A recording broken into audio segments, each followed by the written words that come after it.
Muy buenas tardes, bienvenidos. Gracias por su compañía de cada sábado a esta hora, a las 6 de la tarde. Aquí inicia 2x3 en Salud, su programa especializado con el que cada semana queremos llevarles informaciones y orientaciones en este campo tan emocionante como es la salud. Buenas tardes, Tati. Buenas tardes, Doris. Terminando el mes de enero, prácticamente. Muy rápido encuentro yo que se fue este mes. Claro que tuvimos demasiadas festividades en enero. Siempre sí. Muchas fiestas, mucho ocio, de verdad.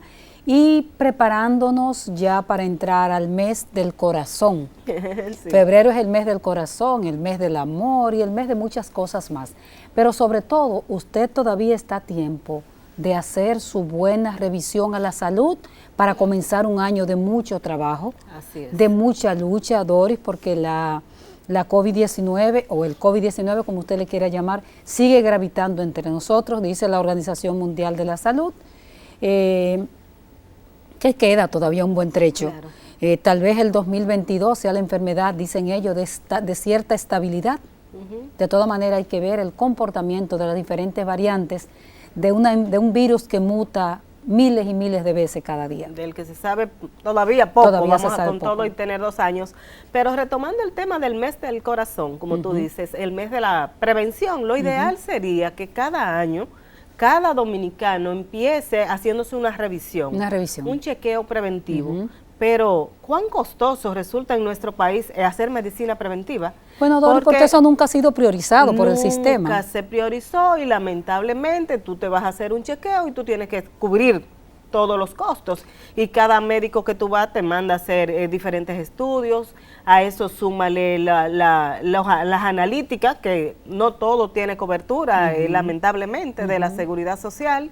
Entonces, cuando tú vienes y te quieres hacer un chequeo general, sabemos que hay instituciones que tienen planes, pero también son costosos, o sea, no todo el mundo puede costearlo. No, un plan preventivo que tú te lo vayas a hacer a una institución te sale por sobre los 50,000 pesos, Así porque tú ves diferentes especialistas y cada especialista, como tú acabas de analizar, te manda una batería de estudios diferentes. Y vaya si tú saliste con un tema de salud. Con alguito de salud. Que algo siempre se sale, nunca estamos del todo completos. Así es. Pero sale muy costoso, lamentablemente, y yo pienso que es momento que República Dominicana como sistema de salud analice la ventaja de la prevención. Aquí, por ejemplo, aquí hay mucha gente en sobrepeso y obesidad. Estados Unidos cubre, por ejemplo, la cirugía bariátrica, ya como medida preventiva. Se ha dado cuenta que es mejor hacerle una cirugía de estómago a un paciente que pasarse toda la vida supliéndole medicamentos y tratamientos médicos por la hipertensión y por la diabetes. Así es. Entonces yo pienso que República Dominicana debe variar, debe revisar, sentarse todos estos actores, que sabemos que tenemos muchas personas capacitadas en nuestro país, y ver cómo darle un giro a este sistema, que podamos priorizar esa prevención, pero que no sea de costo del bolsillo de la persona, que sea como sistema que tenga esa cobertura. Sobre todo tomando en cuenta todo eso que ya se ha estudiado, de que más del 70% de las patologías se resuelven en el primer nivel, lo primero. Pero recordemos, Doris, que aquí nunca se priorizó la atención primaria, por donde entra... por donde inicia el sistema de seguridad social. Entonces, aquí se ha hablado de reforma a la salud. En la entrevista de la semana pasada, el ministro dio unos esbozos al final del programa de unos cambios que vienen. Señores, pero el tema de la ley de seguridad social no es solamente reforma, es que ni siquiera lo que hay se ha implementado realmente, porque no ha habido voluntad política, y a pesar de que se dijo que la seguridad social, la ley fue una revolución, esa revolución en la práctica lo que se ha visto mucha gente con un carné.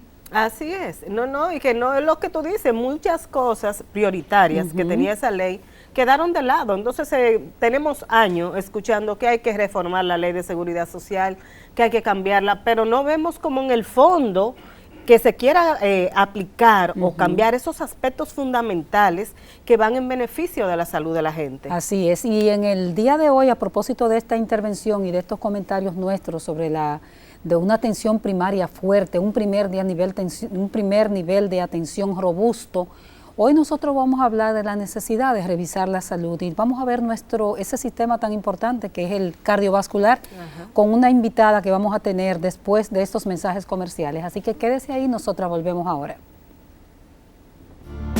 2x3 en salud.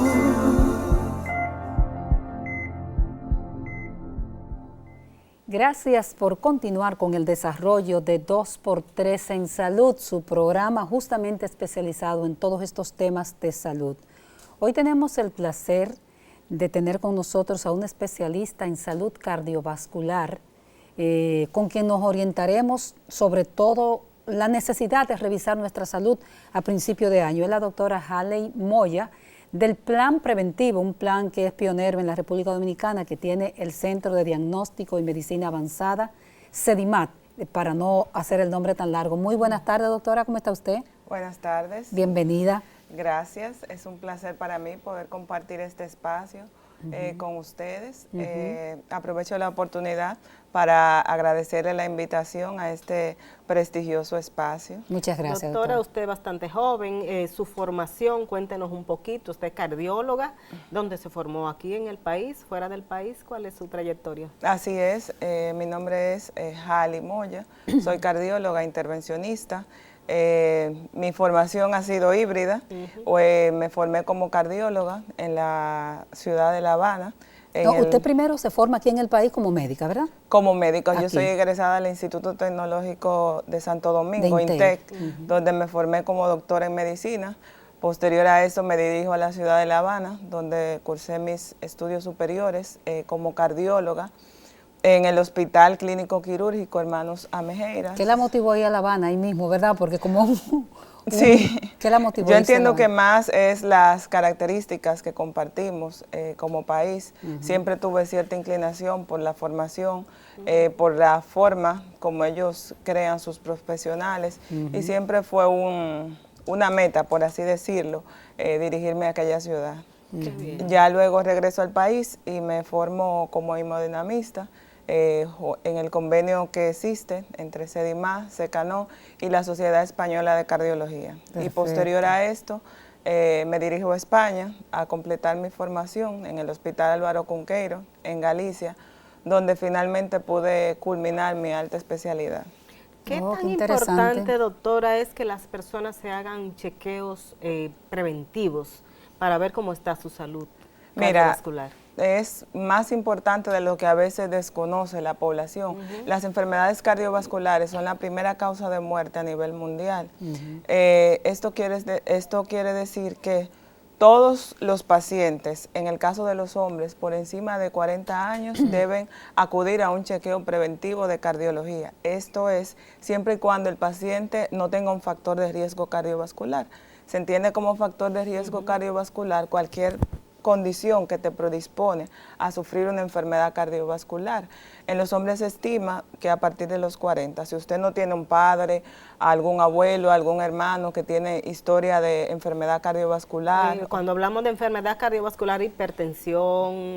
Esos son factores de riesgo cardiovasculares. Pero ya enfermedad, aquellas personas que han tenido alguna eventos. Cardiopatía isquémica, enfermedad arterial periférica, tromboembolismo pulmonar.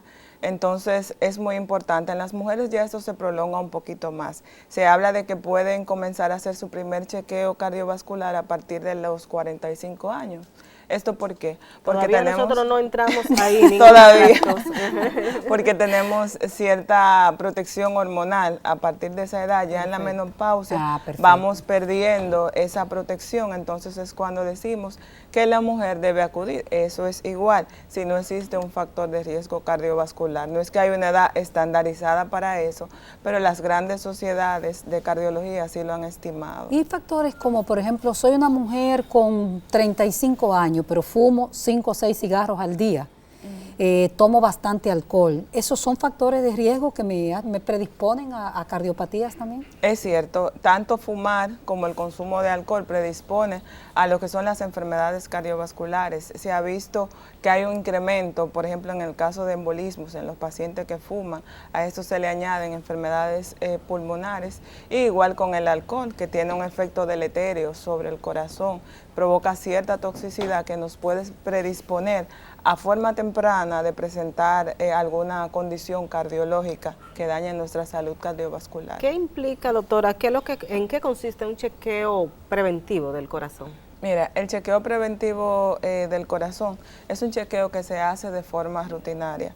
Por lo regular, esos pacientes son asintomáticos. La medicina, si la vemos desde el punto de vista de prevención, es lo que se debe hacer, porque ya una vez establecida o adquirimos la enfermedad, como decimos en buen dominicano, es más caro el remedio que la medicina. Entonces, en el chequeo preventivo, lo que dice, como bien lo dice su nombre, es evitar, prevenir complicaciones con cosas simples como es el cambio en el estilo de vida, modificación de los factores de riesgo. Hay factores de riesgo que son modificables. ¿Como otros cuáles no, se pueden modificar, doctora? Como el sedentarismo, debemos incorporar al menos 30 minutos diarios, 5 veces a la semana de ejercicio. Eso quiere decir una actividad que nos que haga que el corazón trabaje un poquito más rápido y Caminar. el pulmón. Caminar, no es que ir al supermercado, hacer los ejercicios, como tendemos a decir, pero yo trabajo mucho, yo hago Subo mucho mucho escalera al día, No, camino mucho. es una actividad programada, que el corazón y el pulmón se lo sientan. Exactamente. Dejar de fumar. Se ha demostrado en múltiples estudios que dejar de fumar disminuye el riesgo de presentar enfermedades cardiovasculares, la obesidad, que también es un factor que predispone a otras condiciones como la diabetes, la hipertensión, lo que llamamos el síndrome metabólico.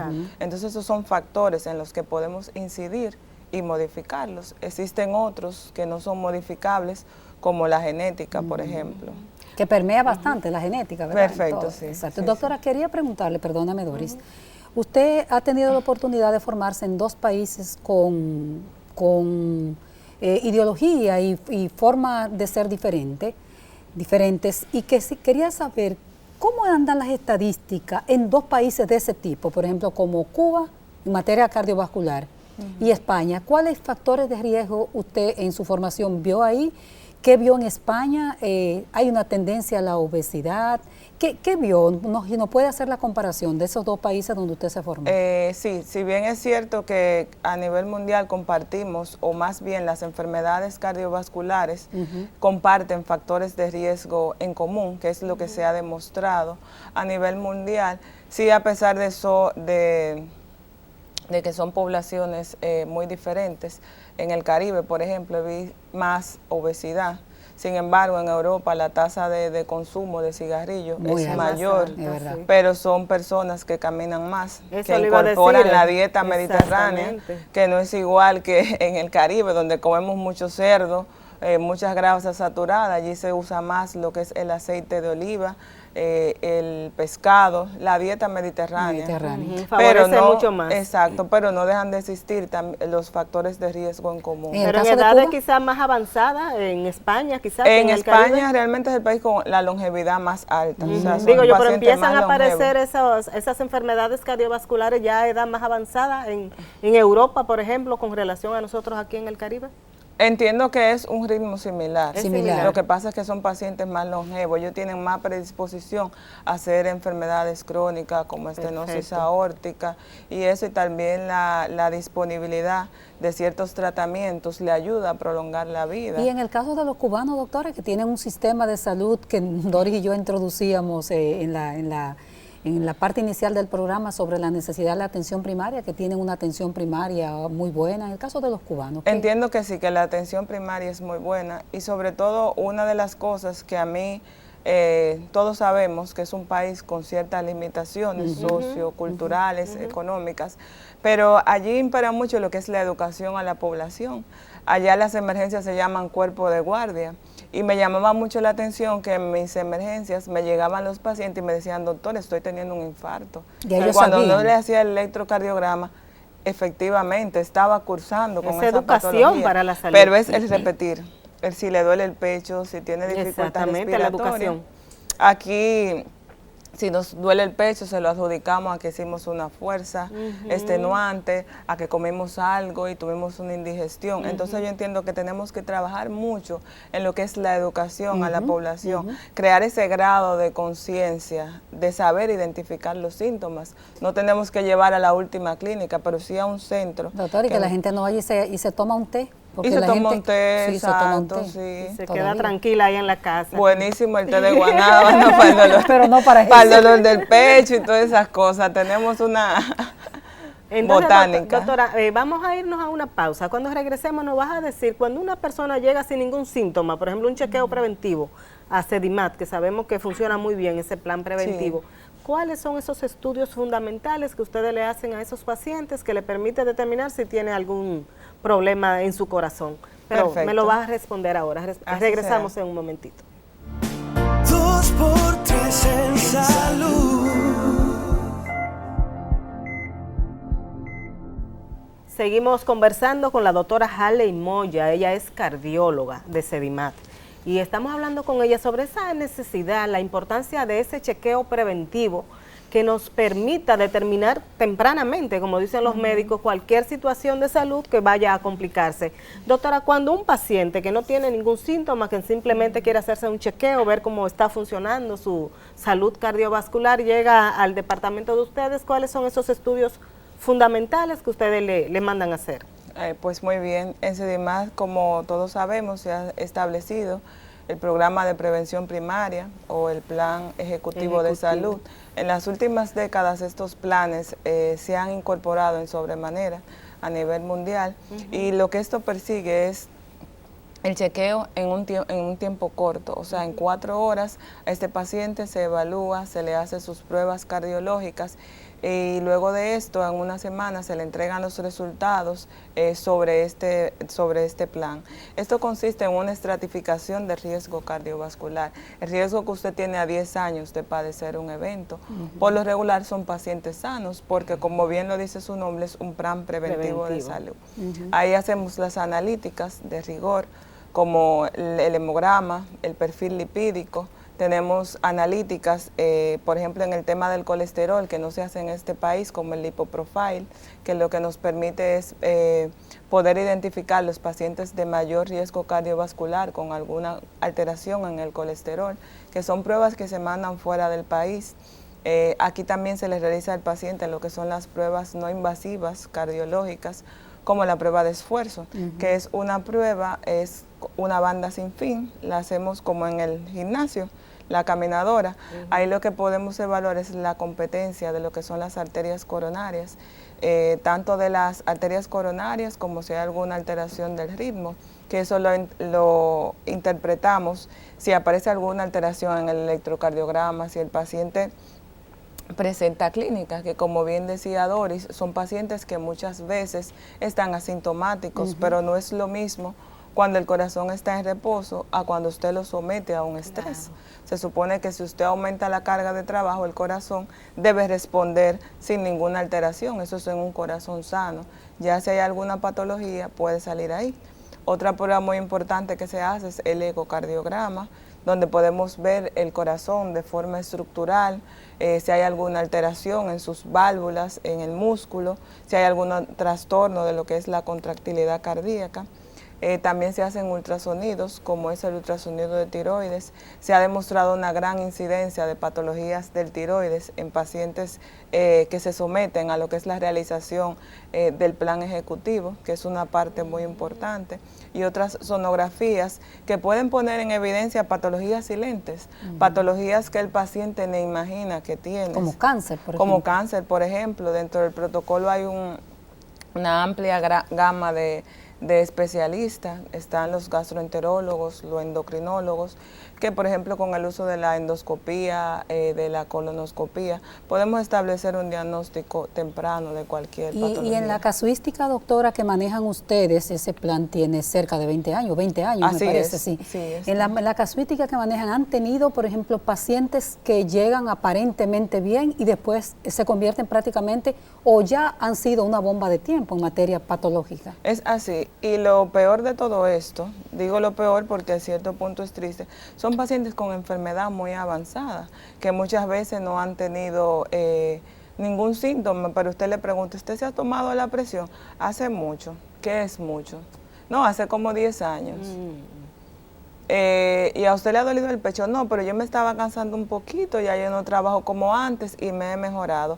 ¿Qué hace ese paciente? Disminuye su capacidad funcional, disminuye su capacidad para trabajar y el corazón se acomoda, lo que le va dando tiempo a que esa patología vaya caminando, como dicen. Y sí hemos visto que en chequeos rutinarios se han hecho diagnósticos como enfermedad coronaria, multivasos, que muchos de ellos han terminado en cirugía o en sala de cateterismo. ¿Cuáles son los problemas más frecuentes que ustedes diagnostican, doctor? Mira, en el caso de cardiología, uno de los principales problemas que tenemos en la República Dominicana es la hipertensión arterial, la enfermedad arterial coronaria. La diabetes mellitus también es una patología que abarca un amplio campo de lo que son las patologías. La historia clínica, doctora, de un paciente, cuando le llega a un paciente, ¿qué cuán importante es la historia clínica? Y el chequeo físico, vamos a decirlo así, o sea, que no solamente sea basado en las imágenes de los estudios, usted evaluar físicamente ese paciente. Es así, y te cuento que aún por más que ha avanzado la tecnología, nada supera lo que es la historia clínica y el examen físico. Perfecto. Es el punto inicial, o sea, el punto de partida para tú poder hacer un buen abordaje del paciente. Hay que decir lo que hemos tenido la oportunidad de hacernos ese chequeo. Uno ve que el médico te palpa, que es una cosa que se ha perdido, Doris. Sí. El médico te palpa, te revisa las uñas, te revisa la piel, te mira los ojos. Eso que es tan importante en la salud. Claro que sí, es muy importante porque hay patologías que uno la puede determinar por el simple hecho de ver la morfología de las uñas. Por ejemplo, los pacientes de cardiología, hay una patología que se llama dedos en palillo de tambor, que es secundario a una hipoxemia o a un daño cardíaco que se puede ver reflejado en lo que son las uñas, en la esclera, la ictericia. Eso nos puede ir orientando señales a que haya alguna alteración de lo que es el hígado o cualquier otro órgano. Entonces es muy importante recopilar. ¿A qué usted es alérgico? Mucha gente me dice, no, doctora, yo no soy alérgico al medicamento, pero sí soy alérgico al pescado. Ah, sí, pero el pescado no es un medicamento, pero si usted se ingresa, en su dieta le pueden poner pescado. Sí, entonces eso es muy importante, que saber, usted diga a qué usted es alérgico. ¿Me hago entender? Entonces hay alergia asociada a medicamentos, alergia a factores externos. Si usted tiene una historia de que le hicieron una apendicectomía y usted llega con un dolor abdominal, no vamos a pensar en apéndice porque ya se le extirparon. A la hora de palpar, de auscultar, nos encamina hacia qué patología puede tener el paciente. Y cuando revisamos las poblaciones, hombre o mujer, nosotros revisamos, lo dijo Efricar 2, que hay una grasa abdominal en la mujer dominicana fuerte, hacia acá, hacia la, ¿cómo se llama esto aquí? El índice, sí, de la cadera. De la cadera, pero en el hombre vemos que a partir de los 50, casado, con hijo, abuelo, lo que sea, viene la protuberancia en el vientre. Sí. Si fuéramos a revisar esas dos poblaciones, ¿cómo se comportan en el caso de las mujeres y los hombres? ¿Quién es más, cuál es más crítico entre los dos? Mira, el problema de la disposición de la grasa abdominal es que se asocia de una forma directa a lo que es la diabetes, la distribución de la grasa, el riesgo de desarrollar síndrome metabólico, porque la obesidad no es un factor de riesgo aislado. La obesidad se ha asociado a un mayor grado de inflamación. En múltiples estudios se ha demostrado que los pacientes obesos tienen mayor predisposición a desarrollar diabetes mellitus tipo 2, hipertensión, resistencia a la insulina, lo que es el síndrome metabólico. O sea que es de suma importancia controlar esa grasita que parece inocua o inofensiva, que puede ser el desencadenante de una catástrofe a nivel de la salud cardiovascular. Doctora, estamos en medio de una pandemia, la COVID-19. Usted está trabajando con pacientes. Es así. ¿Qué han visto ustedes en estos 2 años casi que tenemos bajo pandemia, el comportamiento de estas enfermedades cardiovasculares en la población? Mira, como te dije al principio, las enfermedades cardiovasculares son la primera causa de muerte a nivel mundial y el COVID nos ha puesto en una situación que nos ha permitido evaluar lo que es la evolución de los pacientes con factores de riesgo cardiovasculares que presentan COVID. Lo que se ha visto es que estos pacientes tienen un peor pronóstico. El COVID puede tener un impacto directo o indirecto sobre lo que es el corazón. Como todos sabemos, el virus del COVID es un virus respiratorio, pero también se ha visto que afecta al corazón y en un gran por ciento. Se estima que el 25% de los pacientes que se ingresan van a tener una afección cardíaca, pero esto no es exclusivo de los pacientes con factores de riesgo cardiovascular. Se ha visto que a un paciente que no tienen factores de riesgo cardiovasculares presentan afección cardíaca. ¿Y qué sucede? Que lo que se ha visto es que los pacientes diabéticos, hipertensos, obesos, tienen un peor pronóstico, una peor evolución. Entonces, hay factores indirectos, que es cómo afecta el virus al corazón. En este caso, los pacientes con enfermedad coronaria, que tienen placas, las placas son grasas, ateromas, que se depositan en las arterias, a veces están estables, pero al haber una inflamación tan exagerada, eso hace que sea más propenso a que se rompan esa placa, a que se ulceren, y como hay una alteración en lo que es la hipercoagulabilidad, en la coagulación, hay una mayor probabilidad de que el paciente se infarte. ¿Qué se ha visto? Que estos pacientes tienen un peor pronóstico, hacen infartos más grandes y tienen evolución más tórpida. Cuando digo infartos más grandes, es que afectan más área cardíaca. Doctora, vamos a pedirle un permisito, nos vamos a una pausa y vamos a seguir hablando un poquito en estos pacientes. Ahora se está hablando del Omicron, de esta variante nueva y que está dando síntomas más leves. También podría haberse comprometido el corazón con estos síntomas leves, pero nos lo responde en un momentito. Regresamos. 2 por 3 en salud.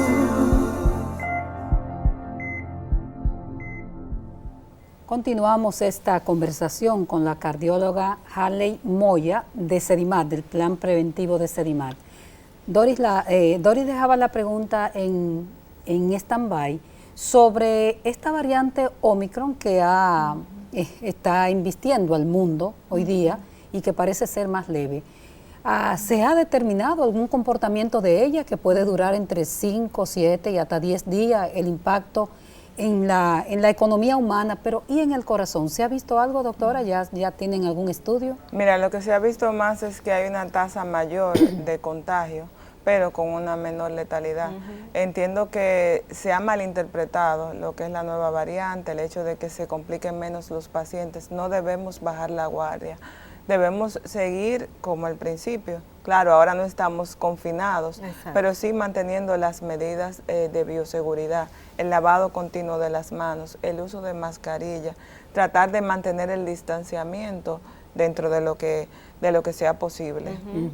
Porque se está viendo, la gente lo ha tomado, es una gripe, lo está viendo como una simple gripe. Pero simplificando la enfermedad. Exactamente, pero es un virus que, como usted dice, afecta diferentes órganos del cuerpo y puede afectar el corazón, ¿verdad? Y el tema es que no es un virus aislado, a eso se le agregan las neumonías y otras comorbilidades que te hacen más predisponente a tener otras patologías. Y si ya usted tiene un factor de riesgo cardiovascular, recordar que es una inflamación sistémica, que no estamos exentos de una complicación, de una simple gripe, como le hemos querido decir. Doctora, entonces, perdón. No, termine la idea, por favor. No, que entiendo que debemos seguir actuando como hasta ahora, o tal vez con un poquito más de rigor sobre lo que es la prevención. No debemos bajar la guardia, porque si no vamos a volver hacia atrás. Así es. Doctora, hay un componente, un detonante fuerte en las enfermedades cardiovasculares, que es el infarto. Nosotros antes no teníamos un sistema de emergencia, un 911, que aún con todas sus críticas, pues funciona. ¿Cómo han visto usted, aunque usted es muy joven y ha estado viviendo también fuera del país, el tema de cuando una persona se infarta? Cuando llega la emergencia en la República Dominicana, si llega una emergencia general, ¿cómo se comporta la persona que, el infarto en la emergencia en la República Dominicana? ¿Es bien tratado? ¿Hay alguna formación ya en ese personal de emergencia que recibe al paciente? Mira, ese es un tema que todavía está por concluir en la República Dominicana. En SEDIMA existe un programa de asistencia del infarto de 24 horas que se ha visto una evolución muy favorable y resultados muy satisfactorios, tanto del manejo del paciente desde que llega hasta la emergencia hasta que sale ya con su rehabilitación cardíaca. Entiendo que a nivel público todavía podemos hacer muchas cosas. Es importante la educación continua, no solo de la población, sino de los médicos, saber identificar el infarto, saber reconocer los signos y síntomas que nos dicen que estamos frente a un infarto, un electrocardiograma, unas enzimas cardíacas. Pero ¿qué pasa? En nuestro país hay sitios que tal vez no tienen un electrocardiograma, entonces hay que crear la conciencia de referir esos pacientes a un centro donde se le pueda dar esa asistencia. ¿Y cuáles son esas señales de alerta, doctora? No solamente para el médico, sino para el propio paciente. Muy importante, mira, hay el signo universal, por así decirlo, del infarto es el dolor de pecho, que el paciente lo describe como un dolor opresivo, retroesternal, aplastante. ¿Qué pasa? Eso no es fijo. Hay pacientes que pueden presentar dificultad respiratoria, náuseas, sudoración profusa. En el caso de la mujer es diferente. ¿Por qué? Porque podemos cursar con síntomas atípicos como dificultad respiratoria, cansancio, epigastralgia. Ese es un síntoma de que nos estamos infartando. Muchas veces un dolor en estómago, que a veces como decimos en buen dominicano, en la boca del estómago. Exactamente. Nos podemos estar infartando en los pacientes diabéticos, que a veces varía la presentación de lo que son los síntomas del infarto. ¿Pero por qué se infarta el corazón, doctora? ¿Por qué ocurre ese evento? Muchas veces con características fatales, con terminación fatal. Volvemos a lo básico y todo radica en lo mismo. Y no me canso de repetir lo que son los factores de riesgo cardiovasculares. Tenemos que trabajar sobre ello. En la pandemia se han exacerbado algunos factores de riesgo como los modificables. Producto del confinamiento, del encierro, se vio que los pacientes tenían una vida más sedentaria, consumían más alcohol, usaban más cigarrillos. Entonces, ¿cómo se provoca el infarto? El infarto se provoca por un depósito de grasa, de colesterol, lo que es la placa de ateroma. Estas placas van creciendo, duran un buen tiempo creciendo. Como si se tapara el fregadero. Como si se tapara el fregadero. Entonces a veces vienen lo que son las plaquetas, los trombos y causan obstrucción o esa placa se rompe. Libera todo eso que tiene dentro, esa grasa más los factores de coagulación y aparece el trombo. ¿Qué pasa? Al obstruir la arteria, al corazón no se puede irrigar, no le puede llegar la cantidad de sangre y de oxígeno suficiente y viene lo que es la isquemia y posterior necrosis, que es la muerte cardíaca. Doctora, ¿el infarto se da cuando la persona está en alguna actividad, no necesariamente? ¿En qué momento puede presentarse un infarto cardíaco? El infarto no tiene predominio de presentación. Usted puede estar acostado, puede estar haciendo una actividad, puede estar teniendo relaciones sexuales. O sea que no hay un escenario específico para infartarse. Usted es cardióloga intervencionista. Exacto. Hay intervenciones como el cateterismo, como angioplastía. Exacto. ¿Qué es lo que hace el médico en qué momento, mejor dicho, se aplica la angioplastía y el cateterismo? Que son términos que nuestra población, que ya tiene algún nivel de educación en salud, conoce, o la población que tiene acceso a educación. Como bien decimos, el cateterismo cardíaco puede ser diagnóstico, puede ser terapéutico. ¿Cuándo es diagnóstico? Diagnóstico es cuando usted hace una angiografía, cuando usted inyecta medio de contraste en esas coronarias y establece o descarta que exista una enfermedad. Cuando hablamos de angioplastía, cuando se observa a través del angiógrafo que hay alguna enfermedad coronaria, alguna obstrucción significativa con las características que permitan abrirla, colocar un stent. Los stents son mallas metálicas que lo que hacen es liberar la placa abre la placa de Desbarata, grasa. como decimos. Ajá, exacto, comprime la placa entre el stent, que es como un andamio, así lo describen, como una malla, y el vaso. Entonces ahí queda aplastada la placa.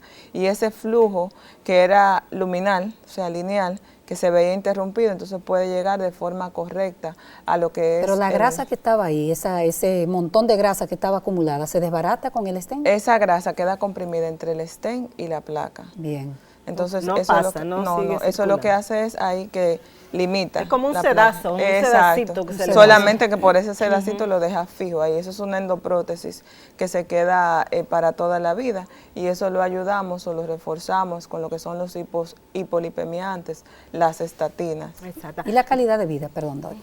La calidad de vida Después de mejora colocarle stent. significativamente, y después del cateterismo no pasó la vida. Muchos pacientes me preguntan, doctora, ¿y después del cateterismo yo podría hacer mi vida normal? Claro, de eso se trata, de que usted pueda incorporarse, de que sea un ente social válido, de que recupere su calidad de vida, su capacidad funcional, que es la capacidad para usted hacer un trabajo sin cansarse, sin presentar dolor de pecho. Pero es muy importante modificar los factores de riesgo cardiovascular, porque si yo le pongo un stent y usted sigue fumando, usted sigue tomando, usted sigue consumiendo alta grasa de alcohol, hay otras arterias. Y por lo regular el paciente isquémico tiene placas que tal vez no son obstructivas, pero que pueden crecer. Doctor, el colesterol, que tanto, todos los médicos mandan a hacer siempre el estudio para ver cómo anda el colesterol, y sabemos lo importante que es para evitar esas consecuencias finales. ¿Cómo la gente controla? O sea, ¿qué alimentos puede la persona consumir o no consumir para evitar tener complicaciones o que aumentar ese colesterol malo, como le dice la gente? Bajar el mal y bajar el mal y subir el bueno. Mira, es importante la dieta rica en fibras, en verduras, disminuir el consumo de grasas saturadas, incorporar lo que es el uso de aceite de oliva, comer más pescados. Y cuando hablo de comer más pescado dirán, pero y ella está en República Dominicana, el costo del pescado, no tenemos que buscar el pescado más costoso. Cada persona debe adaptarse a su entorno. Habla de la sardina, por ejemplo. Hay una población de pacientes que yo no le puedo hablar de la dieta mediterránea porque sería suicidarlo. Exacto. ¿Qué yo le hago? Le digo, si usted tiene pechuga en su casa o tiene un pollo para la familia completa, ¿usted tiene algún factor de riesgo? Haga el suyo a la plancha. Exacto. Si los demás lo quieren hacer frito con otro aceite, quítele la piel al pollo. que no deberían, quítele la piel al pollo. Si va a consumir arroz, consuma menos y consuma más vegetales, por ejemplo, porque también tenemos que adaptarnos a la sociedad y al medio que tenemos. Entonces es lo que yo trato de jugar con mi paciente, de llevar la vida más saludable acorde a su entorno. Usted le pone una dieta o un plancito alimenticio, vamos a decirlo así, acorde a la situación económica de cada paciente. Yo me fijo mucho en eso, Exacto. porque a veces hay un paciente que es muy preocupado y que tiene interés en corregir sus factores de riesgo, pero tú no le das las herramientas, lo orienta con lo que tiene, no lo puede hacer. Tomando en cuenta su vida y su situación socioeconómica. Y su entorno socioeconómica, que a veces nos olvidamos de eso. Hay que saber salirse a veces de la pirámide, del salmón, de los aceites, porque son pacientes que nunca van a tener acceso a eso. Tú te vas a comprar un pedazo de salmón y cuesta costosísimo. Tal vez es la comida, de la canasta de cualquier. semana. Entonces hay que enseñar al paciente a que lo que usted tenga, prepárelo saludable. Las porciones, es vital la cantidad. Exacto. Y los medicamentos, justamente, doctor, hablando de ponerse en el plan económico del paciente, que a veces el paciente va al médico, le indican medicamentos, pero son tan costosos que quizás se lo puede tomar el primer mes, un medicamento que debe ser de uso continuo, el primer mes y ya no puede seguir usándolo. También hay mecanismos, ustedes como médicos, de evaluar y decir, bueno, a este paciente yo podría indicarle este medicamento, pero a este le voy a indicar este. Pero después de esta pausa, doctora, vamos a hablar de ese tratamiento y de ajustarlo a la economía del paciente. Perfecto. Regresamos en un momentito. 2x3 en salud.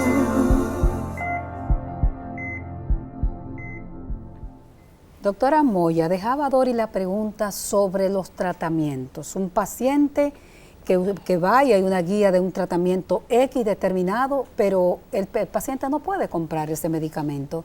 ¿Cómo hacen ustedes para saber el nivel socioeconómico de la gente y cómo adaptar el tratamiento al paciente en la diversidad de farmacología que existe? Mira, ese es un tema que no es para nada aislado, ese es el tema del día a día. El llegar los pacientes, doctora, esta receta yo no la puedo comprar. Uno sabe que hay medicamentos de alta calidad, otros que no tienen tanta calidad, pero a veces uno tiene que optar por el que el paciente pueda adquirir antes de que se quede sin medicamentos. Es importante manejar algún tipo de vademecum o algunas firmas. Es algo que yo no lo incorporaba, pero que el paciente me ha obligado a cuando me pide uno tal vez de menor costo económico, uno conocer lo que es la farmacología, los medicamentos disponibles. Hay muchos medicamentos que tienen menor costo, que eso no lo hace inferior a otro, aunque sabemos que los originales, como decimos, no lo superan a los genéricos. A los genéricos, pero eso es un factor importante. Pero el médico ahí mismo, doctora, no está también permeado por la industria. Yo sé que eso es una pregunta capicúa, pero el médico no está también permeado por el visitador médico, por la industria, que este es el último medicamento que hay, independientemente, y entonces y se da un rechazo al medicamento de origen, al genérico. Esa es una pregunta. Es toda una pregunta. Sí, pero yo entiendo que independientemente de que se pueda persuadir, el médico debe conocer su población. Claro. Independientemente, todo está escrito. Sabemos los beneficios y no es que sea bueno o malo, sino que puede adquirir mi paciente. Y el visitador o la industria no conoce el paciente que tú tienes enfrente. Porque llega un momento que tú dejas de ser su paciente para ser su psicólogo o su cura, porque se confiesan. Sí, enalapril, Doris, perdóname, la siguiente intervención, el enalapril, por ejemplo, que es un medicamento cardiovascular. Yo lo consigo en una farmacia del pueblo, en 10 pesos el frasquito, pero no lo consigo al mismo nivel.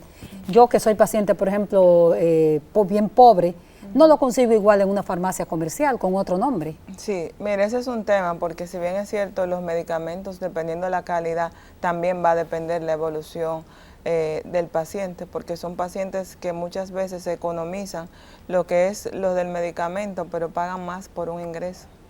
Por una descompensación, por una crisis hipertensiva que pueda causar un ACV, un infarto, cualquier otra patología. Entonces es muy importante estratificar y ver, o en muchas ocasiones nos toca creerle. Sí. Entonces lo importante es que la población cree conciencia de lo importante de tener los medicamentos adecuados y la repercusión que si es porque usted no quiere puede traer no se ha avanzado mucho, doctor, aquí en tratamiento, ¿verdad? Claro que sí. Este es un país, yo me siento muy orgullosa de mi país, de los avances que tenemos.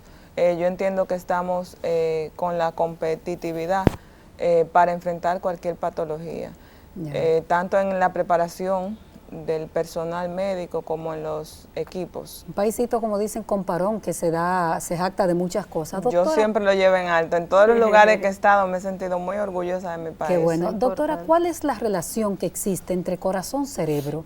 Que uno ve un paciente que le dio un ACV, pero además era hipertenso. Tenía una hipertensión o le dio un infarto. ¿Cuál es la relación que se puede establecer? Mira, hay una relación muy estrecha. Dentro de las principales causas de muerte, dentro de las enfermedades cardiovasculares, las dos primeras son la enfermedad cardiovascular y la enfermedad cerebrovascular. Es muy importante controlar los factores de riesgo, porque así como el colesterol predispone a que tengamos infartos a nivel cardíaco, también lo puede hacer a nivel cerebral. La fibrilación auricular. Pacientes con fibrilación auricular son más propensos, si no tienen el tratamiento adecuado, a hacer ACV o accidente cerebrovascular, porque aquí lo que pasa es que el corazón pierde su ritmo, se dilatan las aurículas y eso es un sustrato para que se formen trombos o coágulos, como decimos en el argot popular, y migren a lo que es el sistema cerebrovascular. Por eso es importante usted tomarse su presión, hacerse un colesterol, hacerse un electro. Doctor, perdón, doctora, hay que hacerse un chequeo de la presión arterial, por ejemplo. Si usted es un paciente sano, lo puede hacer anual. Un paciente sin factor de riesgo cardiovascular. Como decía en inicio, ya la edad es un factor de riesgo como tal, ya ahí deben acortarse más los chequeos. Pero yo siempre le digo a los pacientes que es básico, al menos hacerse un electro, unas analíticas y tomarse su presión. Cada año, por lo Al menos, menos, si están exacto, sanos. si están sanos. Ok. Claro, si se pueden hacer el chequeo completo sería fenomenal.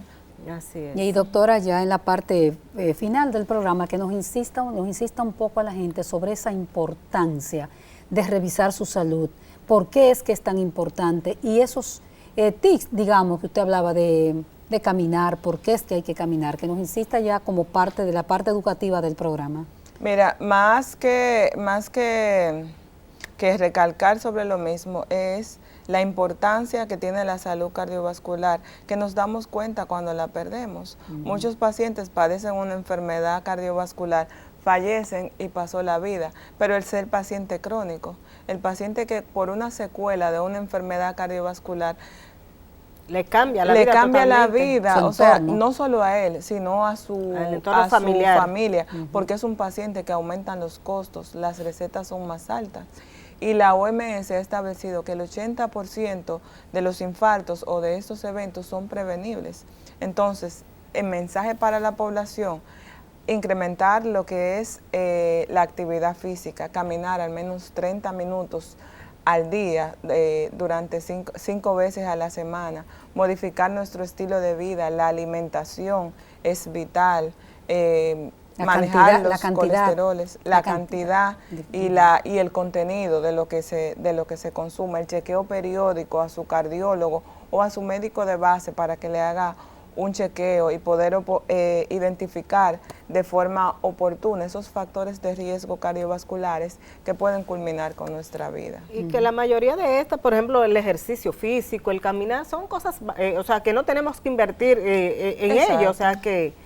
Y Dori, que las grandes ciudades tienen parques. Aquí en Santo Domingo, por ejemplo, está el Parque Mirador, está el Parque Iberoamericano, de aquel lado está el Parque del Este, en Santiago hay parques, San Francisco de Macorís tiene parques, en los pueblos se camina, porque una de las cosas que decía Ricardo es que hemos perdido todo eso. Exacto. Ahora no caminamos, la gente no camina en este país, no camina porque coge un motor para llegar a tal lado, o sea, ese facilismo. Porque incluso en las zonas urbanas, rurales, que antes la gente caminaba mucho, ya tampoco lo hace, no, o sea, que hemos ido evolucionando, cambiando mucho nuestro involucionando estilo de vida. En este caso yo diría. Sí, cambiando mucho nuestro estilo de vida y eso nos afecta a la salud. Y en esta parte ya anecdótica final, por ejemplo, yo soy de San Francisco y yo recuerdo que toda la avenida Libertad, cuando estudiaba en el Liceo Ercilia Pepín, había que caminarla completita para uno llegar al liceo. Los estudiantes hoy día toman un motoconcho para llegar, no caminan, nosotros la caminábamos. Es así. Entonces esos son de esos cambios, doctora, que usted habla, de esa involución realmente. Y esos son los enfermos crónicos, porque son obesos desde pequeños. Exacto. Entonces la obesidad es una enfermedad que se dice que es crónica, porque tú vienes desde la niñez. Y es ese niño que es obeso, que tú lo ves, crece y sigue siendo obeso. La cantidad de azúcar que tienen los alimentos hoy día, la cantidad de azúcar, el tipo de alimentos, hay muchos azúcares que la podemos consumir de las frutas. Se recomienda más el uso de frutas que el de jugos. Sí. Por ejemplo, la ingesta más. Pero el jugo te lo venden en galón hoy día. En galón. Los yogures están llenos de azúcar también, o sea, son muchas. Hay que trabajar mucho sobre los factores de riesgo. Bueno, pues con este mensaje que nos da la doctora, estos tips de cómo cuidarnos, cómo evitar tener colesterol alto, para evitar esos otros factores de riesgo, el fumar, el consumo de alcohol que tanto afecta también, pues nosotros le agradecemos, doctora, la verdad que sí, que ha dado cátedra de lo que es la salud cardiovascular y cómo debemos protegerla para evitar terminar que nuestra vida al final merme. Recordar que la doctora está en el plan preventivo de Sedimat y que se hace una consulta con usted llamando al call center, ¿verdad, doctor? Al call center, sí, se agenda la ahí consulta. Está la doctora Harley Moya. ¿Ese Moya de San Francisco? Sí. Bueno, somos oriundos de ahí, está el origen. Muchísimas gracias, doctora. Encantada, muchísimas gracias a nuestros amigos televidentes y será hasta la próxima semana. Muy bien.